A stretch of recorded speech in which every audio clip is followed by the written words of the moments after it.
Kamehameha Olmo Dani Olmo.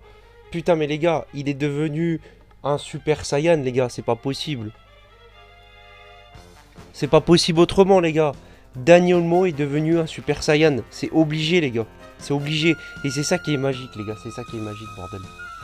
Mais vraiment, que dire de ce match de Dani Olmo. Exceptionnel du début jusqu'à la fin. Il a fait une rentrée stratosphérique, fantastique. Il change le visage du Barça. Moi j'ai trouvé un Barça en première mi-temps. En tout cas, je reviens. Hein. Merci pour l'attente. J'ai fait une petite pause de 2 mois. Mais là, je suis de retour pour une nouvelle vidéo. On va parler Barça. Et le Barça qui me régale. Première mi-temps pas exceptionnel, les gars. Je vais être honnête. Au niveau du jeu, le problème c'est que ça basculait que d'un côté, les gars. Et ça fait longtemps qu'il y a ce problème-là. C'est que malheureusement, Ferran Torres avec Martin, c'était pas du tout au niveau. Donc ça basculait que du côté de Koundé et Yamal. Il n'y a que eux deux qui faisaient la différence. Du coup, il n'y a que du côté droit où il se passait quelque chose, où il y avait du mouvement, il y avait des combinaisons. Mais je trouve qu'il y a vraiment une belle complicité entre Koundé et Yamal, ça fait plaisir. Les joueurs, je trouve qu'ils commencent à avoir des automatismes. On sent les automatismes qui commencent à arriver. C'est leur 3e saison pour la plupart ensemble. Donc ils commencent à avoir des automatismes et c'est ça qui fait plaisir. Ils jouent à une touche de balle. Mais il manquait quelque chose en première mi-temps. On s'est pris un but malheureusement. Mais je sentais qu'on pouvait revenir. Je sentais que si Ferran Torres sortait à la mi-temps, ça allait aller mieux. Si Dani Olmo rentrait, ça allait aller mieux. Yamal qui a provoqué, qui a fait encore la différence. C'est Lamine Yamal, les gars. Hein. On ne le présente plus. Le mec a sauté je sais pas combien de classes. Hein. C'est presque ça. Un enfant précoce pour son âge, surdoué. Il n'y a rien à dire, les gars. C'est monstrueux. Yamal, c'est monstrueux. Mais il nous a habitués à quelque chose de quand même exceptionnel. J'ai bien aimé le double pivot entre Pedri et Bernal. Hâte de voir ce que ça va donner en double pivot avec De Jong. Parce que moi, j'oublie pas sa saison qu'il a fait avec Coman. Hein. En double pivot, c'était monstrueux. Bon, beaucoup de blessés, hein, toujours. Mais après, si on doit parler aussi du match, ben voilà, Flick, à la mi-temps, on a senti qu'il avait les yeux noirs. On a senti qu'ils allaient se prendre ils allaient prendre cher à la mi-temps, je vais être honnête, ils allaient prendre cher. Le prof, il allait pas rigoler. Le prof Flick, il allait pas rigoler, je vous le dis. Hansi, il allait pas trop rigoler à la mi-temps et c'est ce qu'il a fait. Et ça a été rectification à la mi-temps. Olmo qui est rentré, ça a changé le cours du match.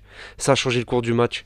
Parce que franchement, Flick, franchement, j'aime beaucoup ce qu'il propose. En jouant en 4 attaquants, Xavi jouait tout le temps en 3 attaquants et avec 3 milieux, alors que Flick il joue avec 4 attaquants et je trouve que ça change la donne. Ça change la dynamique de l'équipe de jouer avec un numéro 10.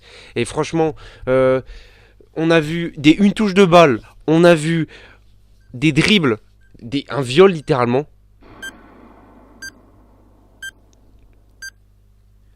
De ce joueur, les gars, de ce joueur, Dani Olmo. Mais oui, dès ses prises de balle, on a senti que ce joueur était fluide. On a senti qu'il avait la technique. On a senti qu'il sentait le football, qu'il respirait le football. On va pas parler d'arbitrage, mais pour moi, il y a eu des erreurs du côté contre le Barça, hein, comme d'habitude. Mais, euh, mais Dani Olmo, dès qu'il a touché le ballon, les gars, on a senti qu'il était fait pour ce club, en fait. Et je vais être honnête avec vous, il respire le football. Moi, j'étais là, je me levais sur ma chaise à chaque fois qu'il avait la balle. On sentait qu'il était capable de faire la différence à tout moment. Et Rayo Vallecano qui vont s'en souvenir de cette soirée, qui ont pris cher. Je pense quelques-uns peuvent aller à l'hôpital voir le médecin parce que faudra faire une radio, je pense, pour certains. Parce que, à mon avis, ça a dû piquer. Bien évidemment, Dani Olmo qui met son premier but lors de son premier match, on peut pas rêver mieux. Euh, voilà, Lamine Yamal, Olmo, on connaît, Espagnol. Voilà, la complicité entre les deux, on connaît. J'aurais bien voulu avoir Nico Williams, on l'aura pas. Mais ce Barça qui a régalé en deuxième mi-temps, qui a joué son football, une touche de balle, ça jouait très très vite. Et c'était pas. Ce que j'aime avec Flick, c'est que on a beau mener 2-1, on a beau mener au score, on a vu sur les 3 matchs. J'ai pas fait de débrief sur les 3 matchs, mais j'ai vu les 3 matchs un peu. À part le deuxième, je l'ai pas trop vu. Mais ce que j'ai entendu, c'est que Flick, il continue à jouer attaque, toujours vers l'avant, toujours l'attaque, toujours offensif, et c'est ça que j'aime. Moi j'aime un Barça offensif, je vais être honnête avec vous. Je préfère un Barça qui mette 4-5 buts et qui en prenne 2 buts, qu'un Barça qui gagne 15-0 tous les matchs. Je vais être honnête avec vous, moi je veux pas de Barça en mode Ernesto Valverde. Vous voyez ce que je veux dire? Moi je veux payer le match, je veux regarder des artistes sur le terrain qui me font un magnifique tableau. C'est tout ce que je souhaite, les gars. Et ils m'ont fait rêver, ils m'ont régalé le Barça, et voilà, et ce week-end il y aura un autre match, et voilà.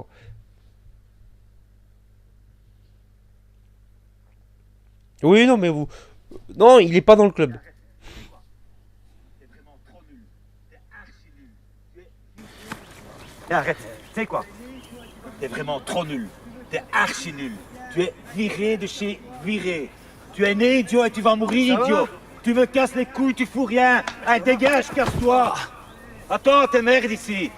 Oublie rien, allez, dégage. Connard. Casse-toi. Allez. Je vais plus jamais te voir, dégage.